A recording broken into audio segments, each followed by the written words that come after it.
नमस्कार सर। सत साहेब। सर क्या नाम है आपका? दास का नाम है पप्पू दास सर।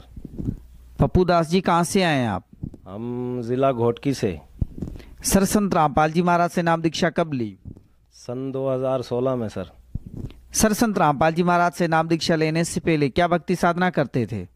सर हम देवी देवताओं की भक्ति करते थे, जैसे राम कृष्ण हनुमान जी, ये सभी देवताओं की भक्ति करते थे सर।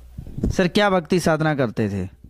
सर भक्ति साधना ये जैसे कोई पीर पे जाना या व्रत रखना या हनुमान जी का ये रोट वगैरह जो करते हैं ये कर लेना, ऐसी भक्ति करते थे सर। सर जब आप इतनी भक्ति साधना करते थे तो फिर आप संत रामपाल जी महाराज की शरण में कैसे आए? सर हम ऐसे आए कि हमारा एक भाई था छोटा, उसने पहले नाम दीक्षा ली थी, तो उनसे हम थोड़ा बहुत विरोध करते थे। तो इसलिए तो फिर हमारा एक बुआ का बेटा है, कृष्ण दास है उसका नाम, उसने हमको ये सृष्टि रचना मालिक की सुनाई।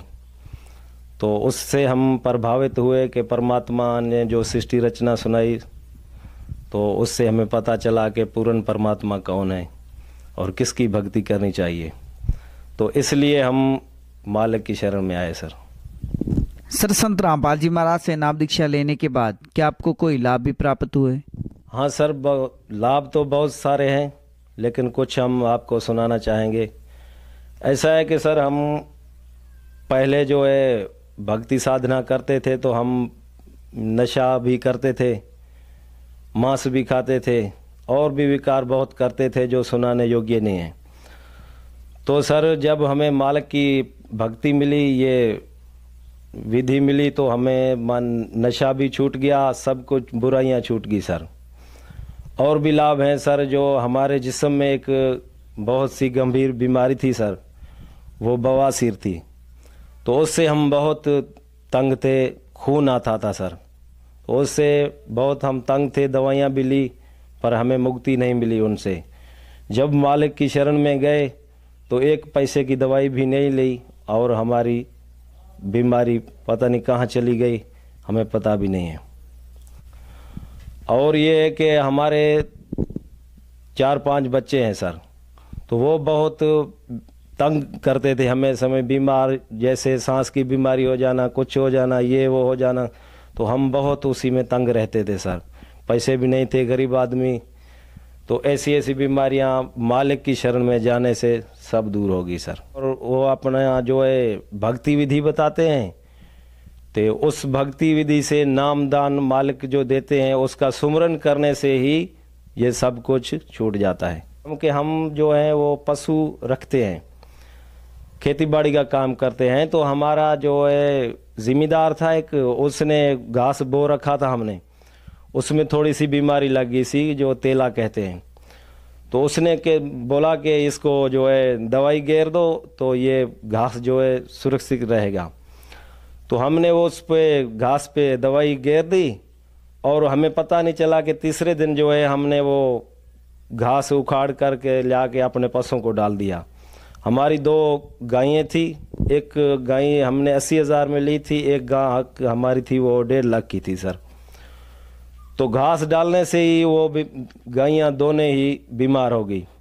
अचानक क्या था कि हम जो है मालिक की किसी सत्संग पे जा रहे थे, संत रामपाल जी महाराज की सत्संग थी, और भक्तों ने बोला कि चलो उधर चलना है। तो शाम को घास डाला और सुबह देखा तो गायें हमारी थी, दोनों के मुंह से झाग आ रही थी और वो बैठ गई थी एक पास और घास भी नहीं खा रही थी, दोनों बीमार हो गई। तो हमारी जो है भगतमती है, उसने बोला कि आप तो भक्तों के पास जा रहे हो और ये जो माल है बीमार हो गया है, पशु आपके जो है। तो हमने बोला भाई मालिक की सत्संग में तो हमें जाएंगे, मर जाए तो मर जाए, मालिक कहते हैं ये जो है हम करेंगे, जो कुछ करेंगे परमात्मा करेंगे। ऐसा करके ही भगत हम चले गए सर जी। तो मालिक ने ऐसी दया की कि रात को परमात्मा सदगुरु रामपाल जी महाराज हमारी उस भगतमती के माने सपने में आए, एक रोटी उसके हाथ में थी, तो उसने क्या किया कि उस रोटी को आधी आध किया उसमें से आधी एक गाय को दे दी, आधी दूसरी को दे दी, और हमारी भगतमती को बोला कि बेटा आप चिंता मत करो, तो आपकी जो गाय हैं वो ठीक हो गई है।